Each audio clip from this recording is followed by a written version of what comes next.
दोस्तों, कभी कभी एक टिकट सिर्फ सफर का कागज नहीं होता, वो किसी की पूरी जिंदगी की उम्मीद भी हो सकता है।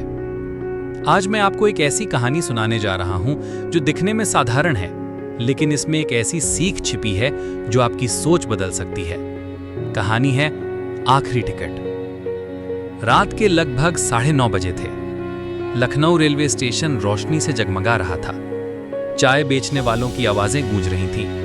प्लेटफॉर्म पर भागदौड़ मची हुई थी। कोई अपने बच्चे को गोद में लिए दौड़ रहा था, कोई भारी बैग खींच रहा था। ऐसे ही शोर शराबे के बीच एक बुजुर्ग व्यक्ति धीरे धीरे कदम रखते हुए टिकट खिड़की की ओर बढ़ रहे थे। उनकी उम्र 70 से ऊपर रही होगी। सफेद कुर्ता पाजामा, झुर्रियों से भरा चेहरा और आंखों में चिंता। उनके हाथ में एक छोटा सा पुराना थैला था। चलने की चाल धीमी थी, लेकिन चेहरे पर सच्चाई और धैर्य साफ झलक रहा था। टिकट खिड़की पर लंबी लाइन लगी थी। लोग बेसब्री से आगे बढ़ने की कोशिश कर रहे थे। बुजुर्ग चुपचाप खड़े रहे। इतने में पीछे से एक 25-26 साल का युवक आया। फॉर्मल कपड़े पहने, हाथ में लैपटॉप बैग और कानों में ईयरफोन। उसके चेहरे पर बेचैनी थी। उसने बुजुर्ग के कंधे पर हाथ रखते हुए कहा, अंकल, मेरी ट्रेन निकल जाएगी, प्लीज आप मुझे आगे जाने दीजिए। बुजुर्ग ने उसकी ओर देखा।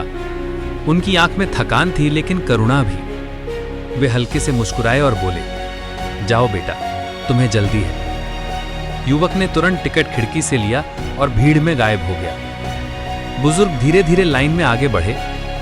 जब उनकी बारी आई तो उन्होंने थैले से सिक्के और नोट निकालकर कहा, बाबूजी, गोरखपुर का एक टिकट दीजिए। क्लर्क ने कंप्यूटर में देखा और रुका। फिर धीमे स्वर में बोला, बाबूजी माफ कीजिए, आखिरी टिकट तो अभी अभी निकल गया। अब गोरखपुर की अगली ट्रेन सुबह है। यह सुनकर बुजुर्ग ने गहरी सांस ली। चेहरे पर निराशा तो थी, मगर गुस्सा या शिकायत नहीं। वे धीमे से बोले, ठीक है बेटा, धन्यवाद। क्लर्क को अजीब लगा। उसने पूछा, बाबूजी, इतनी रात को कहां जाना था? बुजुर्ग की आंखें भर आईं। वे बोले, बेटा, मेरी पत्नी पिछले 3 महीने से अस्पताल में है। 40 साल साथ निभाया है। आज डॉक्टर ने फोन करके कहा कि शायद ये उनकी आखिरी रात हो। मैं बस उनसे एक बार मिलना चाहता था, लेकिन अब शायद देर हो गई। ये सुनकर क्लर्क का गला भराया। पास खड़े लोग भी चुप हो गए। स्टेशन का शोरगुल जैसे कुछ पल के लिए ठहर गया हो। उसी समय वही युवक वापस लौटा। उसके चेहरे पर पहले जैसी जल्दी नहीं थी, बल्कि अपराध बोध झलक रहा था। उसने टिकट बुजुर्ग के हाथ में देते हुए कहा, अंकल, ये टिकट लीजिए, आप जाइए। बुजुर्ग हतप्रभ रह गए। लेकिन बेटा, तुम्हें तो जरूरी काम था। युवक की आंखें झुक गईं। वे धीमे स्वर में बोला, अंकल, मेरी तो बस एक मीटिंग है, पर आपको तो अपनी जिंदगी की सबसे जरूरी मीटिंग अटेंड करनी है, अपनी पत्नी से मिलने की। बुजुर्ग की आंखों से आंसू छलक पड़े। ट्रेन के इंतजार में बुजुर्ग युवक से बातें करने लगे। उन्होंने बताया कि कैसे उन्होंने और उनकी पत्नी ने मिलकर पूरे परिवार को संभाला। हमने कभी बड़े सपने नहीं देखे बेटा, बस बच्चों की पढ़ाई कराई, घर बनाया। अब वो सब अपने अपने शहरों में रहते हैं, लेकिन तुम्हारी आंटी, उन्होंने हमेशा मेरा साथ दिया। अब अगर आखिरी सांसें चल रही हैं तो मुझे उनके पास होना ही होगा। युवक चुपचाप सुनता रहा। उसके भीतर गहरी हलचल हो रही थी। उसने पहली बार सोचा, मैं हमेशा अपनी जल्दी को सबसे ऊपर रखता हूं, लेकिन असली जरूरत तो इन पलों की होती है जिनका वक्त लौट कर नहीं आता। ट्रेन आई। बुजुर्ग ने टिकट कसकर पकड़ा। उन्होंने युवक का हाथ थामते हुए कहा, बेटा, भगवान करे तेरी राहें हमेशा आसान हो, लेकिन जिंदगी में एक बात याद रखना, अपनी जल्दबाजी को कभी किसी की आखिरी चाहत से बड़ा मत समझना। युवक की आंखें भर आईं। उसने कहा, अंकल, आज आपने मुझे जिंदगी का सबसे बड़ा सबक सिखा दिया।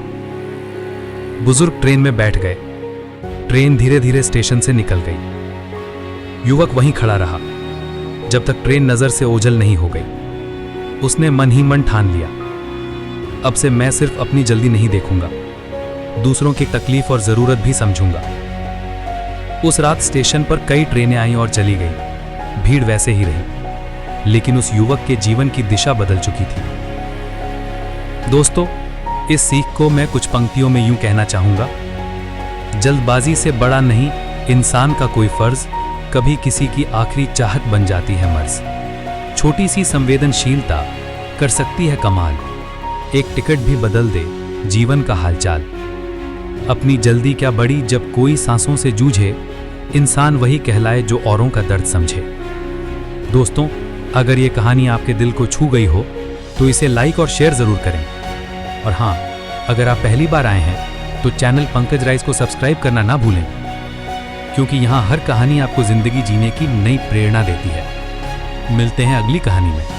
धन्यवाद।